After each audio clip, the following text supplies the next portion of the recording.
Den her video, den har jeg glædet mig til at lave.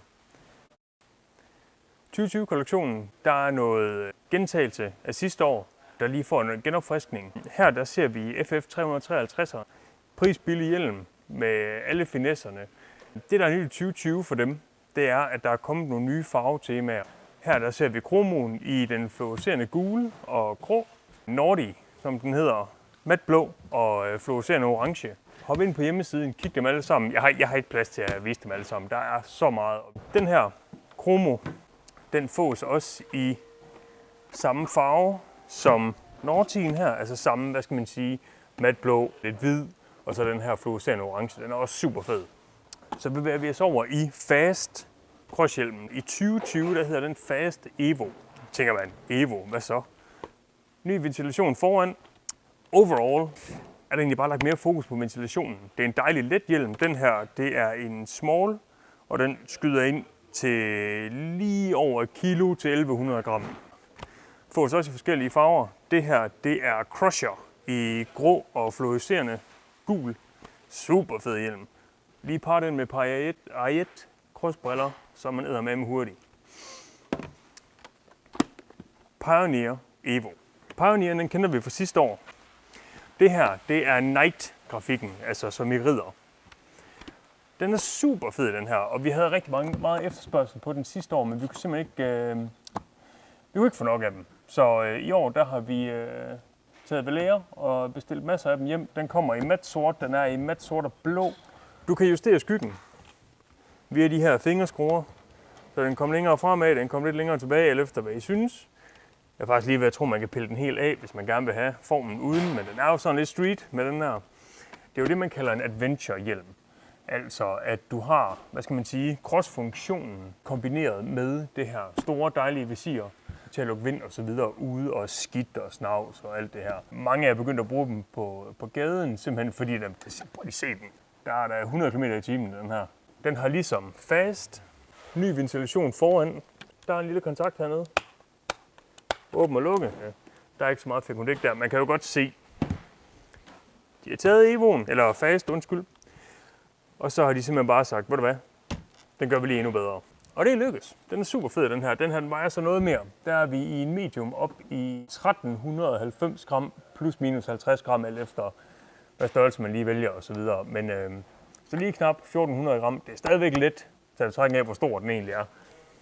Sådan her, bum. Godt visir, der ikke bare lige flyver op. Og så har det jo en lille party trick. Bum, så er der solbriller. Forestil jer, I er ude at køre med gutterne, I er lige på vej ned på grillen. Så tænker man jo, nej, men Nikolaj, man køber bare tonet visir og sætter på. Jamen det gør du da. Så falder mørket på, solen går ned. Hvad gør man så? Du kan ikke se en skid, så det fede ved, at du får en hjelm med integrerede solbriller i, er, når det er lyst, ned med solbrillen. Når det bliver mørkt, whoopty, op igen. Og nu bliver det koldt, og det regner. Skubber vi der bare den her ned igen. Bum. Ingen problemer. Alt er godt. Super genialt. På de fleste LS2-hjelme, skal jeg lige være helt sikker her. Ja, du har det oppe på Fast. Sjovt nok. Rookien, den går glip af dem. På Pioneer og Fast og op efter, der får du de her emergency release, som de kalder det, LS2. Og det betyder egentlig, at skulle du gå i asfalten eller i grøften, eller hvad ved jeg, så betyder det faktisk, at man kan fjerne hjelmen uden at skal til at overbelaste nakken og så videre, fordi at man kan tage ved her og så bare rykke ud. Og så er ideen, at hele den her nakkekrave, den popper ud af hjelmen. Det vil sige, så mister hjelmen sit tag om hovedet på dig, og så kan man fjerne hjelmen uden at komme til at hive i nakken. Så det er en super fed lille feature at få med. Altså, vi er stadigvæk under 1.500 kroner, skal vi lige huske. Det er for sindssygt. Kæmpe fan af LS2. Det er virkelig fedt. Men jeg tænker lige for at runde det her af med de nye her. Så jeg har lige fundet sådan lidt her frem. Iridium blå visir. Jeg tænker, nu skal vi lige prøve at krydre den her. Skal vi ikke det? Den her Naughty. Det var 10 heste lige der. Så husk at få det med, hvis I køber en, ikke også? Til at lige runde helt af. De her visirer til både Rapid. Skal jeg lige se, om Pioneeren også er så heldig. Det er den, der at man kan få de her pinlock-indsatser, som det hedder. Vi får ret mange spørgsmål omkring folk, der siger, det er ikke til at have med at gøre, fordi det begynder at duk og så videre. Hvad kan man gøre? Har I noget spray? Jamen det har vi da. Vi har antiduk, vi har alt det her. Hvis du virkelig skal have en løsning, der virker, skal du have en pinlock-indsats. Der er en lille kant herinde, hvor med den her pinlock, man så køber, sætter man den ind imellem de her to splitter, og så er der en silikonepakning hele vejen rundt. Og så det, den ligesom gør, det er, at den skaber et mellemrum mellem det ydre af visiret og det indvendige.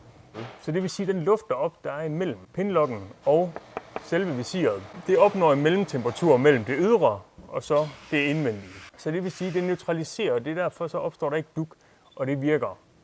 Ord kan ikke beskrive. Jeg vil ikke leve uden. Jeg kan ikke undvære det.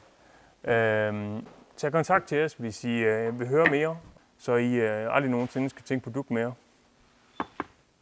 Vi skal kigge på en hjelm mere. En 2020-nyhed. Det her, det er LS2 FF800 Storm.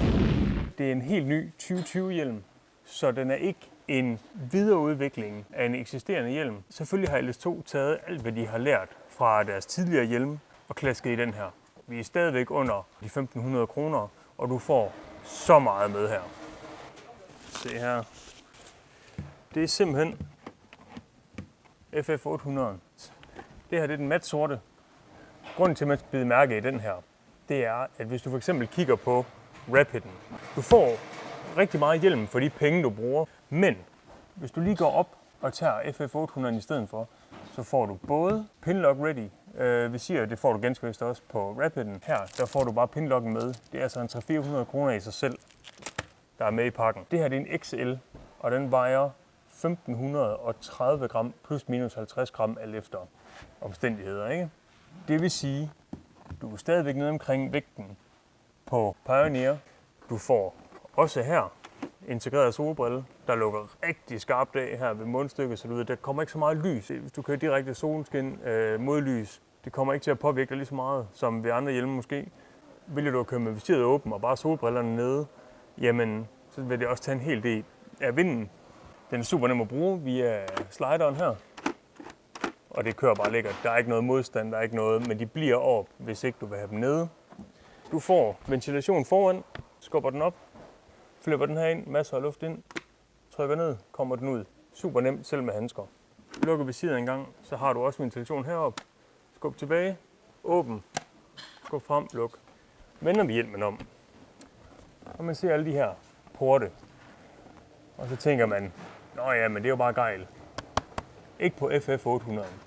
De er aktive, det vil sige, inde i hjelmen, der løber nogle kanaler i inderskallen, som gør, at alt det luft, der kommer ind foran og så videre, og alt det, der kommer ind ved visiret og alt det her, det bliver kølt op igennem og får kølt hele dit hoved ned, og så kommer det ud igen bagtil. En anden ting, jeg gerne vil pointere, det er, når man ser på Rapiden, og se, hvor stort det er her i forhold til på FF800'en. Det er jo ikke for at sige, at man skal have et mikrohoved for at få FF800'en til at sidde godt. Det, der er fidusen, det er, at LS2 i den her omgang har valgt at lave den her nakkekrave så tæt eller snæver, hvis man kan kalde det, sådan at den lukker rigtig godt af. Det giver både en rigtig god pasform og en rigtig god fornemmelse for, at hjelmen den sidder, hvor den skal. Og så lukker det tæt for vindstøj og generelt vind, altså, så du får den her øgede komfort, både i, at den sidder rigtig godt med det, fordi den finder bedre sin plads, og den tager en masse støj. Så det er super fedt, at du i den her klasse af hjelm, som ikke er i min optik ret meget mere end en Rapid, jamen du får features, som normalvis koster 2.000 plus. Og det er super fedt, at I nu kan få det til mindre. Der er reflekser her, sådan at I skal jo forestille jer, at I kommer kørende ned ad vejen, så kan man lige se det refleks bagpå. Det er altid godt med noget ekstra synlighed. Du får også det her hageskørt. Igen, endnu en feature for at sørge for, at vinden den ligesom bare suser forbi, og ikke op og laver turbulens og alt det her. Altså, vi kender jo alle sammen det der med, hvordan det sådan kan runge i en hjelm. Det gør den her ikke. Hagespænde i stål, og det samme med låsen. Så der er mange kilometer af den, så at sige. Hvis I kigger herinde en gang, det kan godt være, det er lidt svært at se, men der løber ligesom sådan nogle kanaler hernede. Og det de gør, det er, at de trækker luften rundt i hjelmen, sørger for, at det kommer rundt i det hele, så det ikke bare rammer front, eller altså så det ikke bare kommer ind i hjelmen, og så bare suser rundt i ansigtet på jer. Det er simpelthen for at sørge for, at I får bedst mulig køling ud af den hjelm her. Og de er sådan relativt dybe, så det skal nok fungere. Det er godt design. Hvis jeg lægger dem på siden her, så burde I kunne se de her udskæringer. Det er så det, jeg snakker om med, at det er forberedt til intercom. Der får du nogle specielle højttalere, der jo ikke er meget dybere end det her, som du klister ind i. Og det er grunden til, at man laver de her udskæringer. Det er simpelthen for, at det ikke trykker på ørerne, når man har den på, fordi du fylder den jo op med det her. Det er jo egentlig ikke meningen, det skulle være der ellers, men det må man begyndt at tilgodese. Og jeg ved, at LS2 har deres helt eget LinkedIn Ride Pal, der er lavet af Sina, som så vidt jeg lige husker er amerikansk og er på markedet længe med deres egen intercom. De er simpelthen gået i samarbejde med LS2 om at lave noget til dem, som styrenheden de monterer så på stropperne her. Det håber jeg, at vi kan få i sortiment, så kan vi lave en video om det. Se det. Skriv i kommentarfeltet, hvis I synes, det kunne være spændende med det, så skal vi selvfølgelig have nogen hjem, og så laver vi en test på det. Jeg har glædet mig som lille barn til at fortælle om den hjelm her, lige siden jeg så den til Eik med i 2019.